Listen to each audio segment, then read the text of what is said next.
let me introduce them without further ado. We have Ahmed Saeed. Ahmed is the Vice President for East Asia of the Southeast Asia and the Pacific for ADB. He is our host today. Thanks for joining us today, Ahmed. It's good to see you again. We have Sofia Sineiro. She is the Secretary General for CARE International. CARE operates in 104 countries around the world.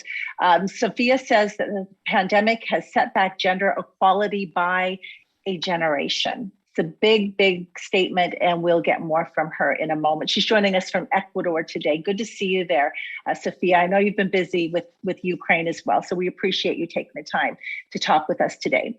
Shamina Singh is the Executive Vice President for Sustainability over at Mastercard and also the founder and president of the Mastercard Center for Inclusive Growth. She has a lot of wonderful insights to add to today's discussion on how we can be more inclusive as we redevelop our priorities going forward. She's usually based in the US, but she is joining us from Delhi today. It's good to see you there, Shamina. And last but certainly not least, we have Benjamin Diokno. He is the governor of the Central Bank of the Philippines. Of course, he is joining us from Manila today. And just a side note, he has just been named by Banker Magazine, a very influential publication. He has just been named Global Central Bank Governor of the Year for 2022. It's a big honor, I believe, the first time for the Philippines to receive this honor. Governor, thank you so much for joining us today. Thank you. So let's get started. First of all, what we would love is a broad view from your desks. We want to hear a little bit about what you are seeing as you go to work every day. What are you prioritizing as we emerge from the pandemic? And Governor, I'd like to start with you and a broad economic level. We know that Q4 growth in the Philippines, it was great, 7.7% in the last quarter of this past year. Does this mean economically that the region is on track for recovery? Let me correct, the growth rate last year was 5.6, and we're looking forward to a growth of 7 to 9% this year for the Philippines.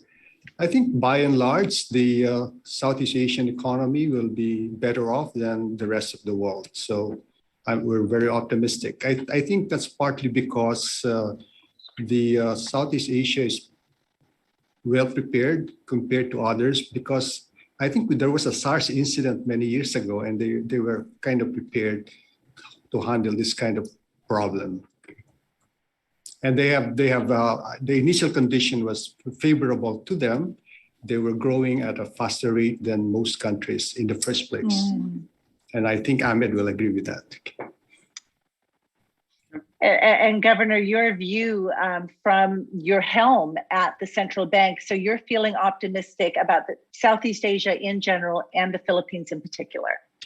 Yes, the Philippines, I'm confident that that we'll do well, because number one, we didn't sit by and wait till the COVID-19 recede. We continue to pursue game-changing structural reforms in the midst of the pandemic. For example, we passed 3 major laws: the Retail Trade Liberalization Act, the Public Service Act, and the Foreign Investment Act. These are going to change the way we approach foreign direct investment, for example. And in fact, the records show that we had a record-breaking foreign direct investment last year, the highest ever at the height of the pandemic. So we're very optimistic on that. And number two, because as I said, our initial conditions are favorable. We were growing at a rate of 6.4% annually for the last 10 years before the pandemic. And so we were able to, for example, cut poverty incidence from 23.5% in 2015 to 16.7% in 2018. So while the pandemic may have set us back for some of our goals, I'm confident really that we are on our way to regaining our pre-pandemic growth trajectory. Absolutely. And those Q4 growth numbers were certainly very encouraging for the rest of the region as well. So it's good to see that happening over in the Philippines. Shamina, I know you do a lot of work on being inclusive and working with different groups around the region for Mastercard. What are you seeing from your desk? What can you tell us? What do we need to be focusing on? Well, Lisa, thank you so much for bringing us all together. And it's a privilege to be on the panel with such an esteemed group. So really appreciate the conversation, and really heartened to hear the governor's forecast for the Philippines and also for the region.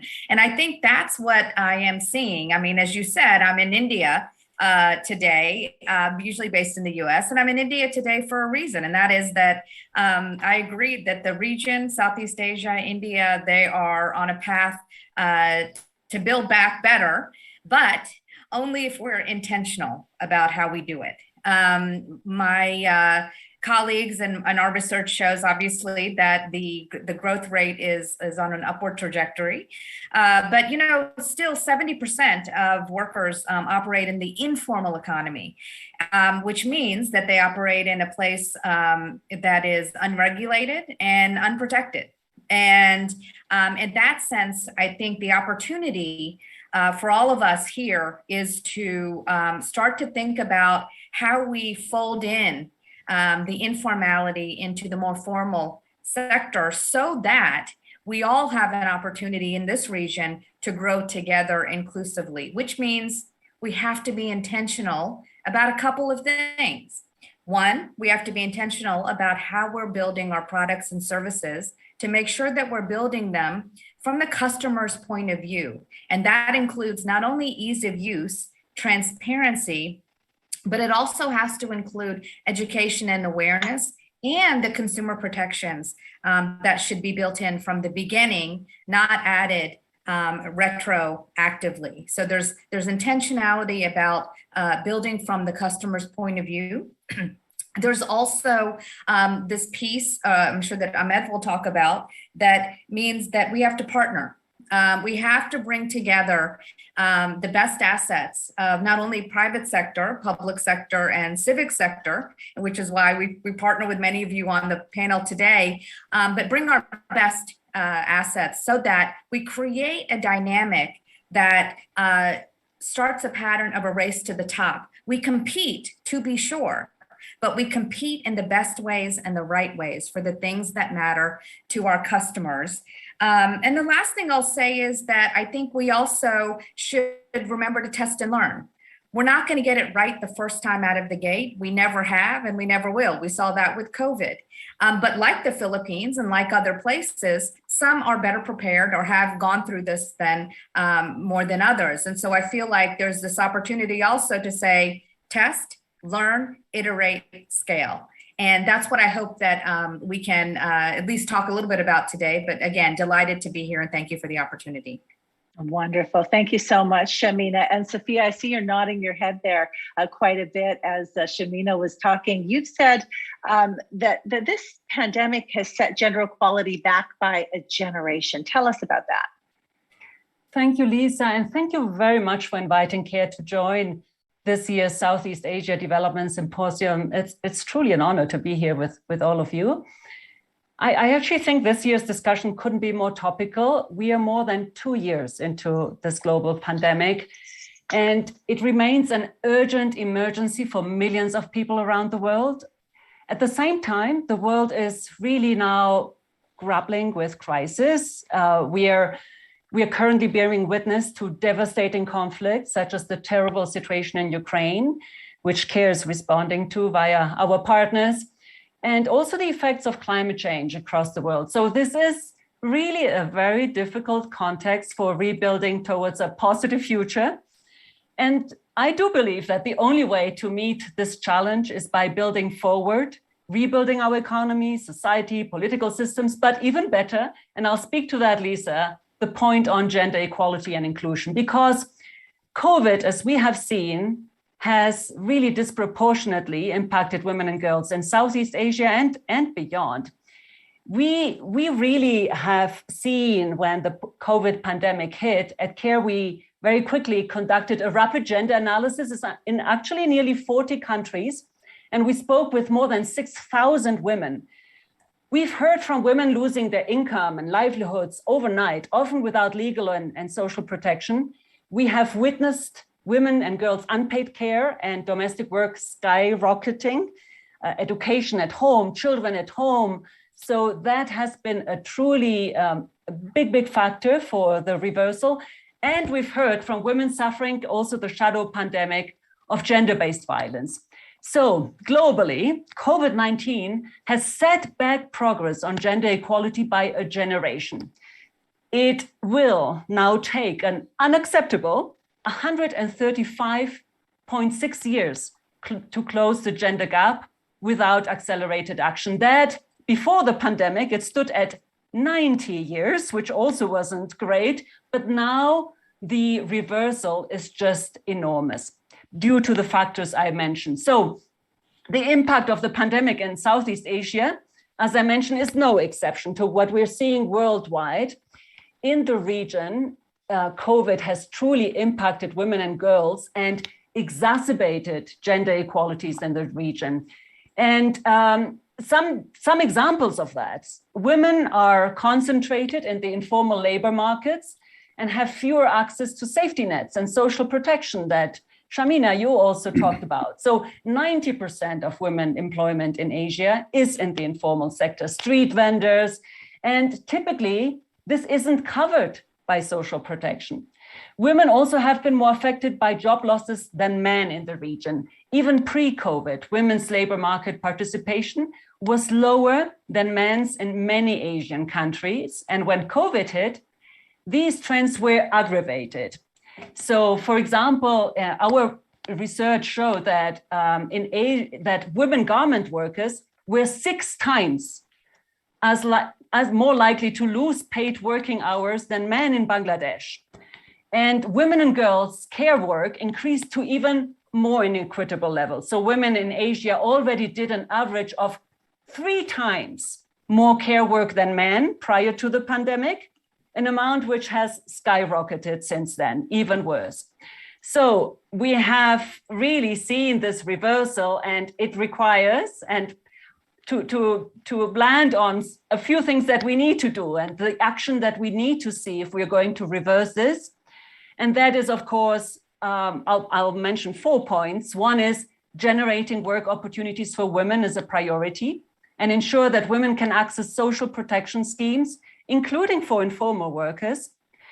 Building the care economy, including by providing 10% of national public budgets for care and social services, such as health and education, that also the survey revealed is a priority for the audience, and creating millions of new decent care jobs.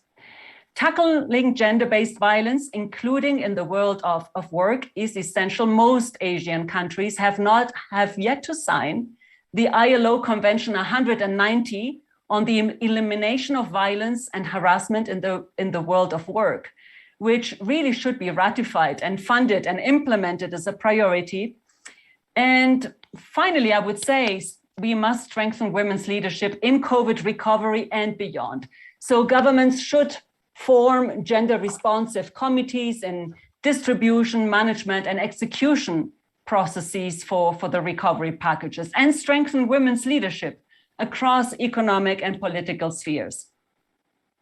Thank you so much for that, Sofia. Just some staggering statistics there. 90% of women in the region in the informal sector. And what was the number of years until we hit gender equality?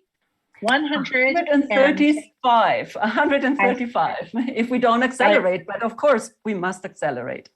I thought that's what you said, but I had to double check because it is such a staggering number. Thank you for that, Sofia. Okay, Ahmed, we'd love you to jump in here as our host today. We know you're down in Jakarta for the first time in a while on a mission down there. What are you seeing? What are your priorities going forward? Well, thank you so much, Lisa. It's great to be here with you and with this really, really accomplished and thoughtful panel. I want to join you in congratulating Governor Diokno on being designated as the Central Bank Governor of the Year, as we know at ADB, because We're based in the Philippines. That's a well-deserved honor. Our objective at ADB, our sort of statement of purpose, is to build a prosperous, inclusive, resilient, and sustainable region in Asia and the Pacific. And as we've just heard from the other panelists, those objectives are really threatened today. Let's just start with inclusivity. As Sofia noted, we're behind a generation from where we should have been in terms of making progress on gender. The reality is COVID-19 has been a disease that discriminates, and it's hurt the most vulnerable countries the most. It's hurt the most vulnerable people within those countries. One of the other objectives in that statement of purpose of objective is prosperity. And as we heard from Governor Diokno, we've departed from the pre-COVID-19 growth trajectory, and we're going to have to get back to that. And I think that's going to be an important objective. One of ADB's goals is to build a resilient region. And I think one of the things that COVID-19 has really revealed is how fragile, we built ecosystems for optimization. Just in time, as people have started to say, we built just in time supply chains, not just in case supply chains. And I think one of the great lessons of the last 15 or 20 years is so many of our systems, whether it's our financial markets, our healthcare supply chains, they've actually proven to be more fragile than is ideal. And so they may work extremely well under ideal conditions, but when things get rocky, then we see some real setbacks. And then finally, the goal of building a sustainable region. As we pivot away from the COVID-19 pandemic, and unfortunately its legacy is going to be with us for a long time, we do have to turn our eyes towards the challenge of climate change. So I would say in terms of from where we sit at ADB, it's an unfortunate truth that on all of those objectives, prosperity, inclusivity, resilience, sustainability, we're set back from where we were 2 years ago. And our most important objectives as an institution will be to get us back on track. Now, how do we do that? That's a long topic, and we'll probably come to that in some form later in the discussion. But I did want to pick up on a couple of the items mentioned by others on the panel. Shamina talked about partnership. And I think that this is absolutely critical because no single institution, public or private sector, has the full array of capabilities and resources required to address these complex challenges. The good news is that increasingly all of these actors are actually motivated. How many organizations around the world now have SDG goals? How many organizations have made net zero commitments? How many organizations have made gender equality commitments? The good news here is that we're starting to see, a developing cross-society commitment to purposes that go beyond the narrow objectives of shareholder value maximization or other relatively parochial concerns. And the other pivot I'd say we need to make, and I think this is especially true in the public sector, and I think this was also mentioned by Shamina, is the learning by doing. We have to internalize the lesson that solutions to complex problems, generally are achieved through an iterative process, not through a top-down, I figured it all out, and allow the world to sort of behold, the perfect answer. It's a much grimier process, and so there's uncertainty and there's lack of knowledge, and there's a priority on action.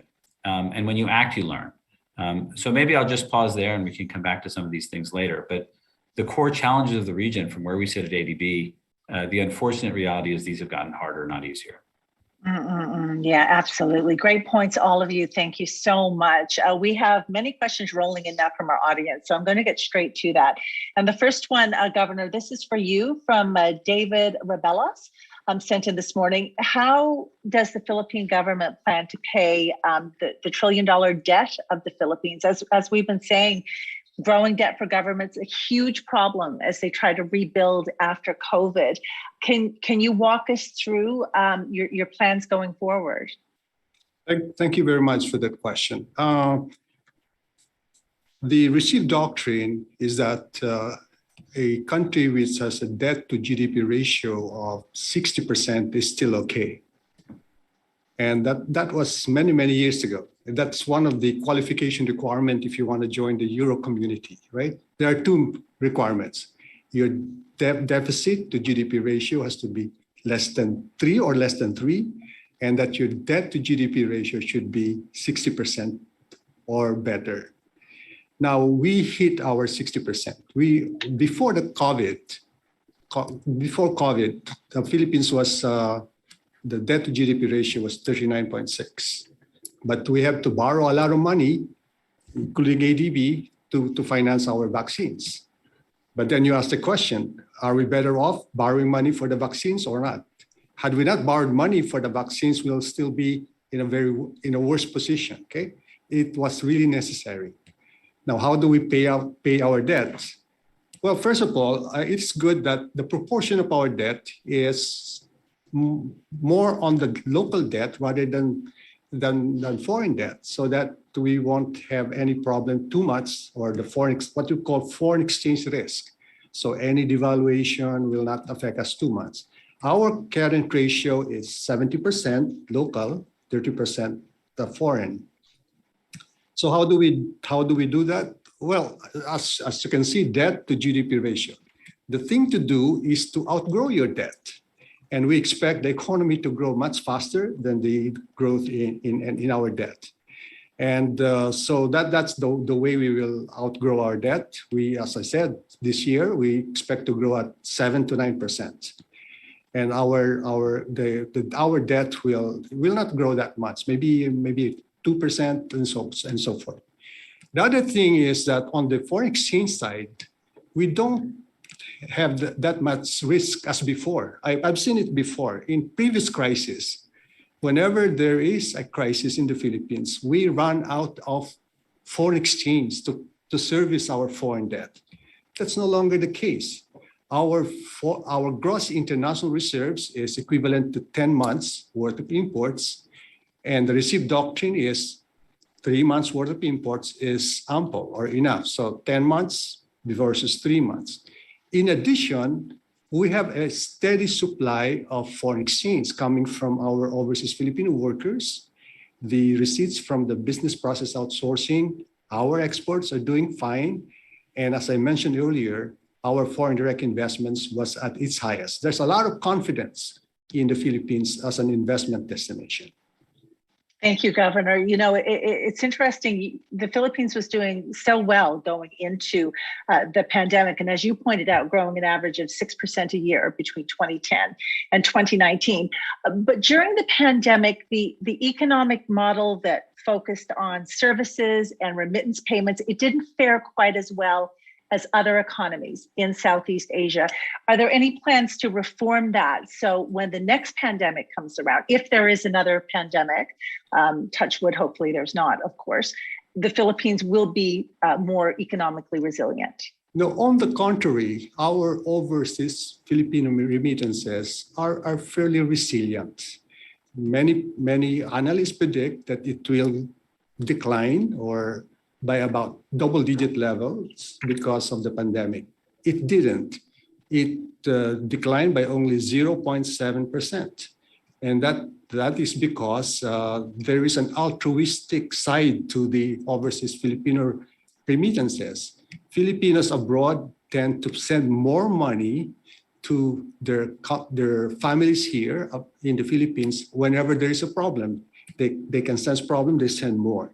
So in fact, it has been increasing since then. We did not suffer much decrease in remittances. As I said, it declined by only 0.7%.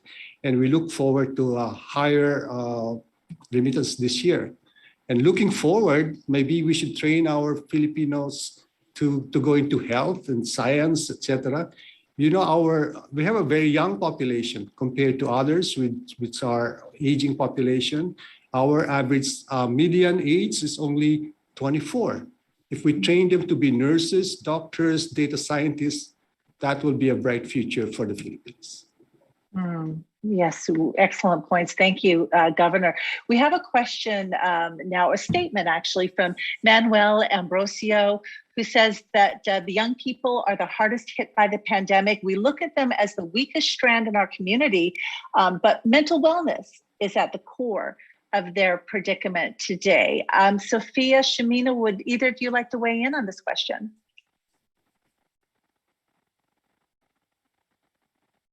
Sofia, we'll let you we'll let you take this one to start. Then we'll come to Shamina after that.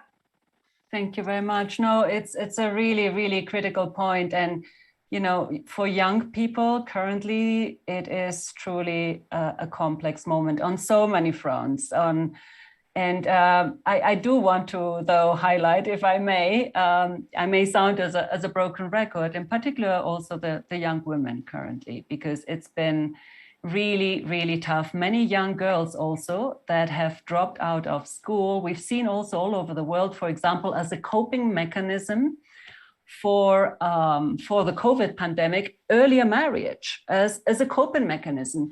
And girls that dropped out of school to help at home with precisely the work, the care at home, and will probably at age 14, 15 not go back to school. So that's truly, and those are the factors that deepen gender inequality, because once a girl drops out from school at that age, it's very unlikely that they will return. So that imagine the impact it has for how you think of life, your vision, your ability also to dream about your future and the opportunity, the strain that means, and the depression that can cause.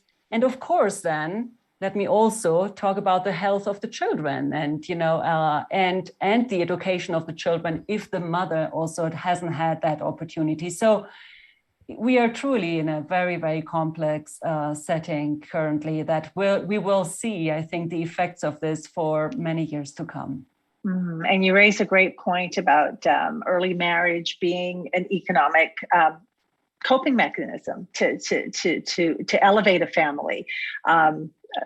Just devastating on so many levels. Shamina, I want to ask you about digitization and what type of role that plays in helping elevate women and help them become more a part and be more included in the economy. Listen, I think that, technology has to work for you, not against you. And so it's sort of a neutral piece here. And I think that, part of the reason that I'm so delighted to be here with Ahmed is that, and talking about the intentionality, is that we can do things about this. So, for example, our partnership with Ahmed at the ADB, we're working in Indonesia to bring transparency to credit access for small business owners. And so, we talk about things that we do well when we can do better when we bring our best strengths to the table.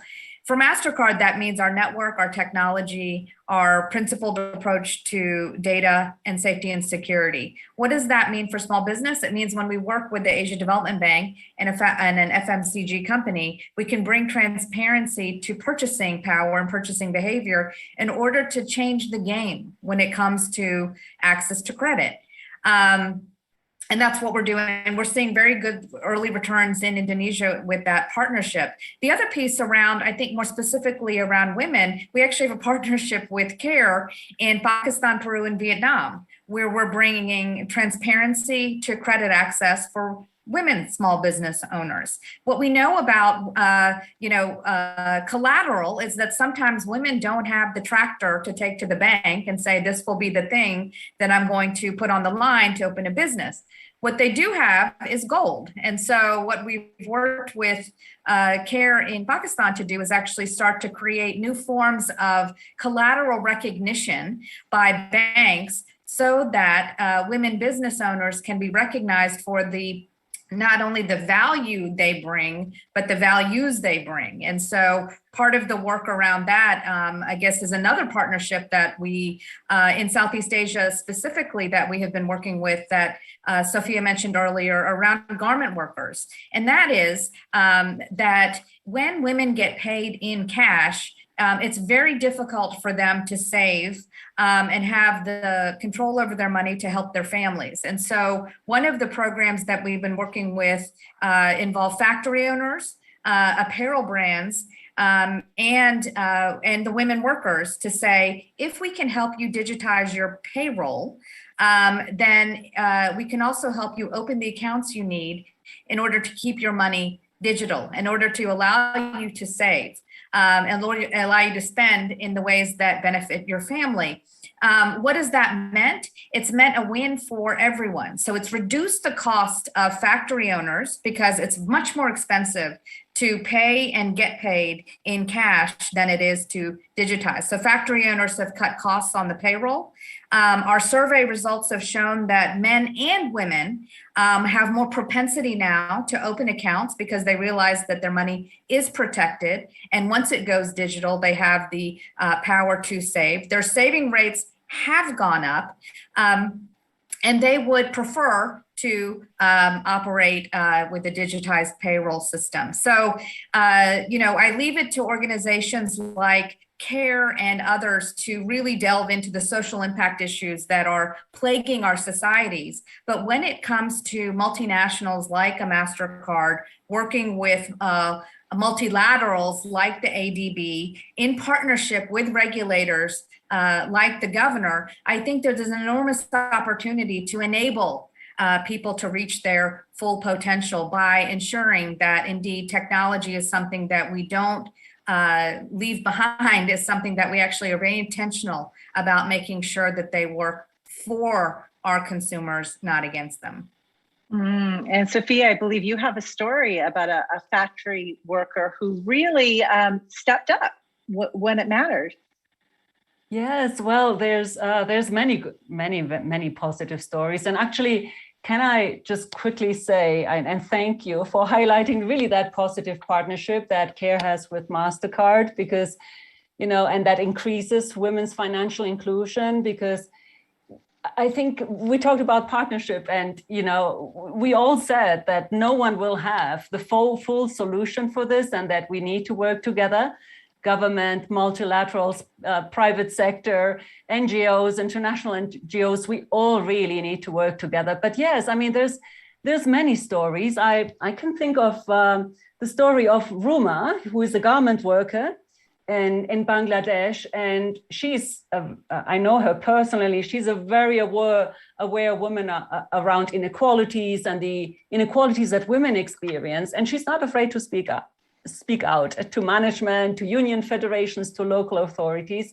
And she has really been a very inspiring leader who has improved the lives of her fellow workers in many, many ways during this pandemic, from supporting people, to feel also safer women when walking home with lighting. So she has really worked on several fronts. But when COVID hit, and factory management cut the salary of more than 1,200 workers, she organized action to ensure everyone was paid what they were owed.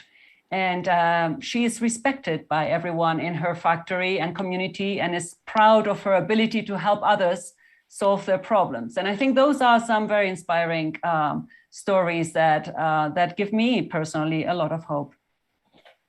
And it's wonderful that Mastercard and CARE, you're giving women the tools to stand up for their rights when they haven't been paid and in situations like that.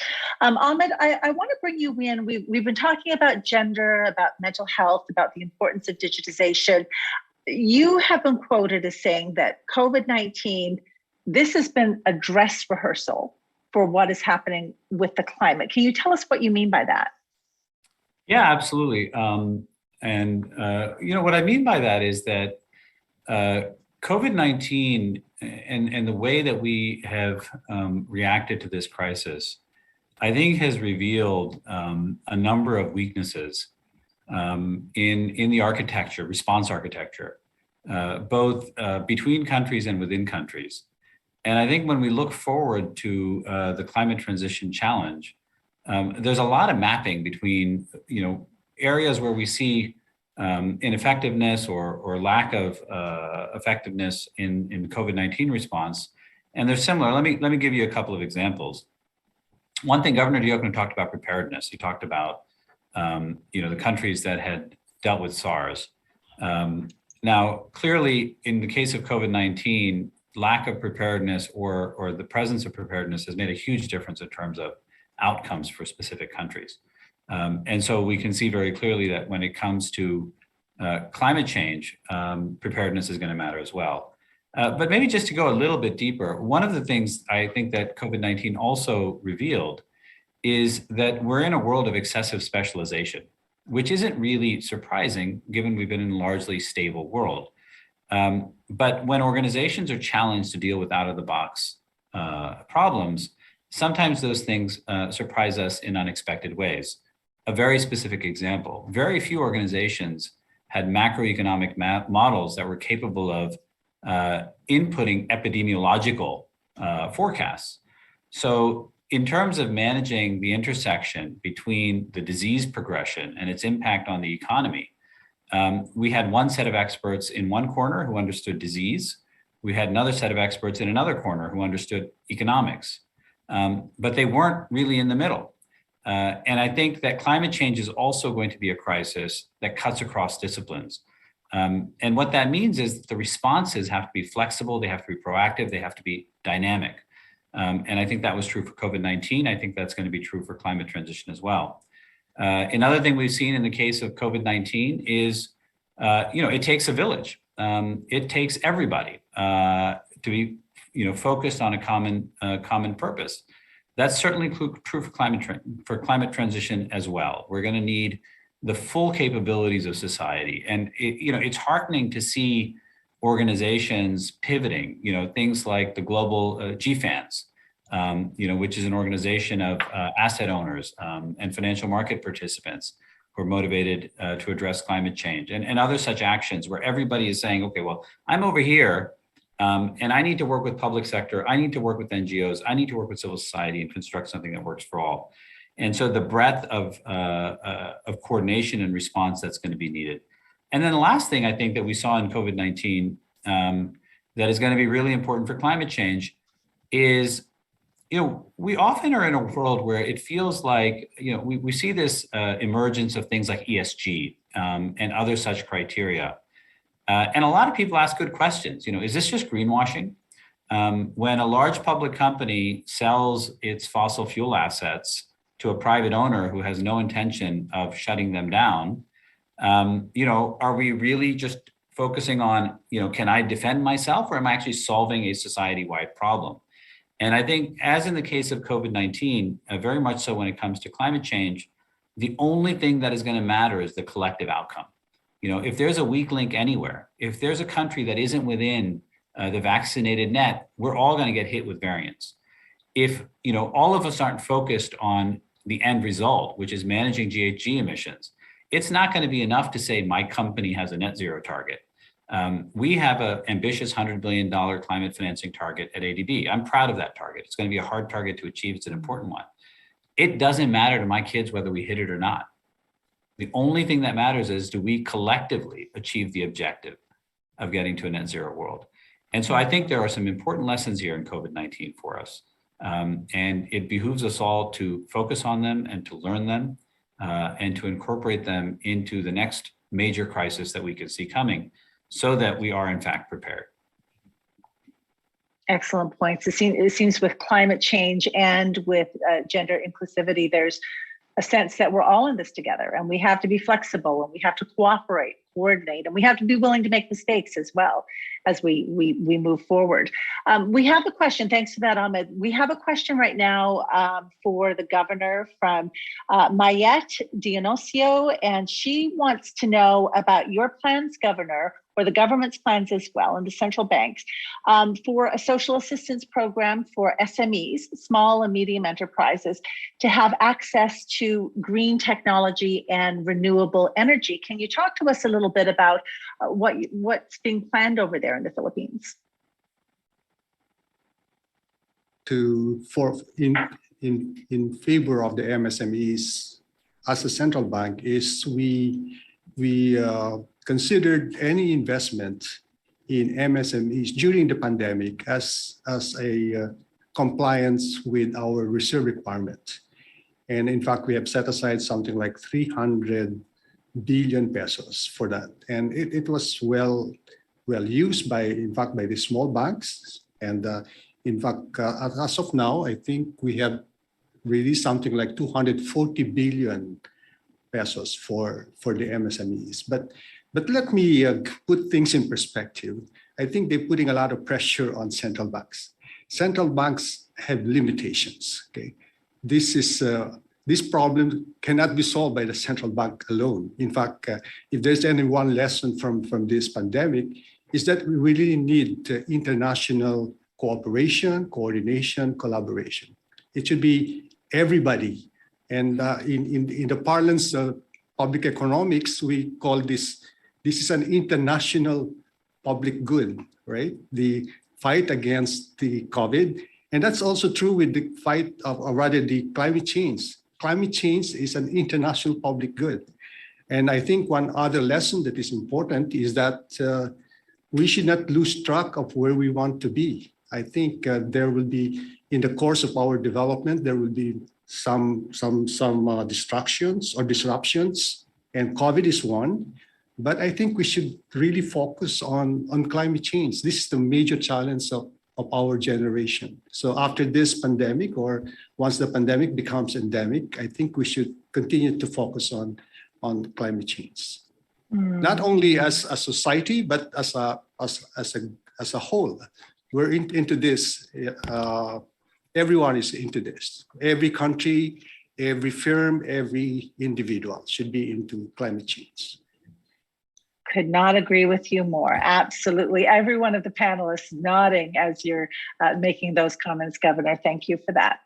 We have an email message now from Vivian Medea. Vivian says, Ms. Sofia, it was saddening data that you've been sharing about gender equality. I won't be alive then to witness it, but with the advocacies, policies, and programs that you were talking about being implemented today on this panel, hopefully with all of the Southeast Asian nations, would it be possible to shorten the 130 years to attain gender equality? What do you think, Sofia? Yeah, actually, I want to bring it together because we mentioned gender equality and we also mentioned a green economy. And I think actually this is where the opportunity lies. I mean, the planet is literally burning up and time is running out. And I do think that, so therefore a green economy is critical, and women will not automatically benefit from green transition. It could actually reinforce gender inequalities in the job market if it focuses on a narrow segment of job and doesn't address the structural barriers. So if decision makers broaden the definition of green jobs to include sectors traditionally dominated by women, like care and social work, which matters so much for a healthy society, and explicitly remove barriers to women taking up jobs in the low carbon and net zero economy, like stronger anti-discrimination laws and family-friendly work policies, they can help ensure that the transition to a low carbon economy is gender just and inclusive. So these things come together and these things reinforce each other. And finally, may I also say, and the World Bank has said it, investing in gender equality in employment alone could actually unlock 160 trillion in global wealth. So, this is about our well-being. This is about helping build forward. This is about fostering a green transition. This is about defining care jobs as also part of the change we seek. Wonderful. And Shamina, we have a viewer question here as well, wanting to know what you're doing at Mastercard, what Mastercard is doing to ensure an equal future for women during and beyond the pandemic. So I think that what's really interesting about this panel is exactly this, is that you have the cross-sector, cross-cultural approach to solving these problems. I think what we've heard here today is we have the tools that we need. I think I'd be remiss if I didn't compliment the governor on the Philippines BSP's vision in granting the banking license to the first neobank. I think it's called Tonic.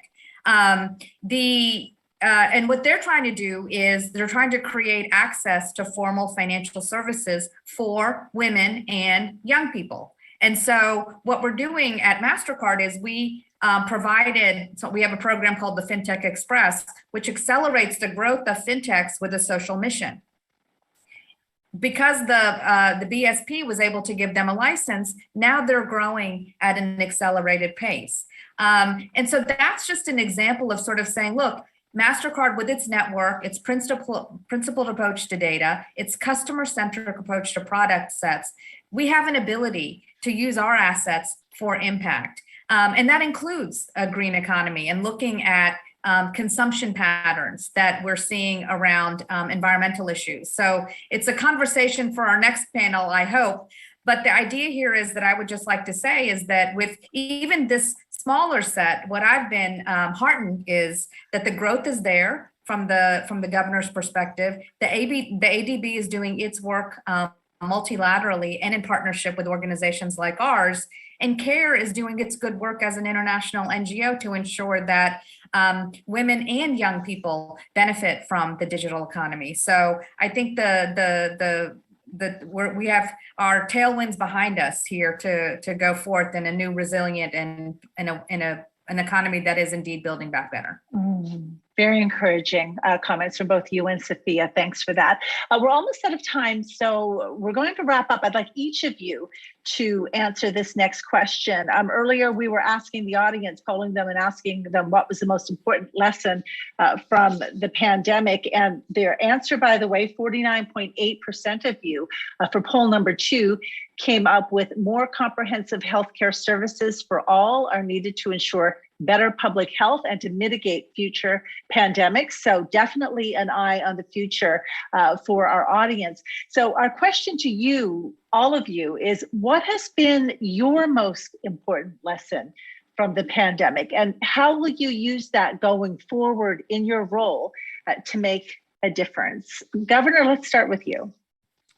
Well, to me, the most important role is that I learned is that lesson I learned is that monetary policy has limitations. Okay, and in this kind of pandemic, it's not going to solve all the problems in the world. We've done our best. I think we did very well, but we need strong support from the national government and from each individual and household. Okay, we cannot do this all by ourselves. And as I mentioned earlier, we need international cooperation and coordination because the vaccine, for example, many parts of the world are not yet vaccinated, and we need to recognize that. And so going to climate change, I think we really need coordination and collaboration along those lines. So we need everyone on board, and let's focus on the problem. This is the challenge of the generation. And you have done a wonderful job over there in dealing with COVID and dealing with the pandemic. It's been unprecedented, and the rebound that we're seeing in your economic numbers, truly impressive. Thank you for that, Governor. Shamina, would you like to jump in and share your biggest lesson from the pandemic? I think my biggest lesson is that people are resilient. And I think if we focus on the positive, we have what we need to be intentional about working together to solve problems. And I would like to just say that I think that for STEM and for women in particular, getting these digital and technical jobs in the training that's required for them is job number one for all of us. Wonderful. Thank you for that. Sofia. And you're on mute, Sofia. I am on mute. It had to happen once on this panel. Had to happen. Yes, well, investing in decent care work is essential, and including care and social jobs as green jobs. That will help foster a green transition. And again, investing in gender equality is so critical because we've seen that the pandemic has just impacted enormously on women and girls. So I think we have an opportunity to help build forward. Wonderful. Thank you so much for that, Sofia. And thanks for all of the important work that you're doing, and to Shamina as well. Okay, final word goes to our host today from the ADB, Ahmed. What's your biggest lesson been from the pandemic? Thank you, Lisa, and thank you all the other panelists and you for hosting us, and also for coming to me last, because that's actually a hard question. So I had to think about it. I think for me, one of the really important lessons has been the power of trust. When you're dealing with complexity and you're dealing with rapidly changing and emerging threats, and also when you're dealing with a complex ecosystem of actors, one of the things that I've realized has really allowed ADB to make a difference is that everyone we dealt with, I felt like there was a pretty high level of trust. There was an expectation that we were going to act in a way that was consistent with the interests of our developing member country counterparties. In many cases, we worked with the private sector, for example, in the Philippines on immediate crisis response. And it really, really facilitated the process that I feel that our institution continues to have a deep reservoir of trust. And that's an asset that unfortunately is rapidly diminishing in much of the world. We are all the beneficiaries, all of us, of institutions and organizations into which over time our predecessors have paid forward and created a legacy of trust. And all of us in our organizations have to make sure that we're not withdrawing from that bank, and we're putting more capital into that trust.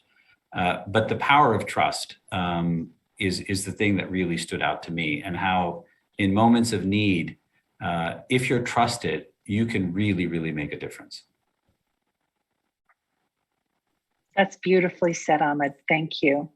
And thanks to all of you for joining us on this panel today. We've been talking about so many different threads in regards to building back better. And the themes that I keep hearing from all of you, it's trust, as Ahmed was just mentioning.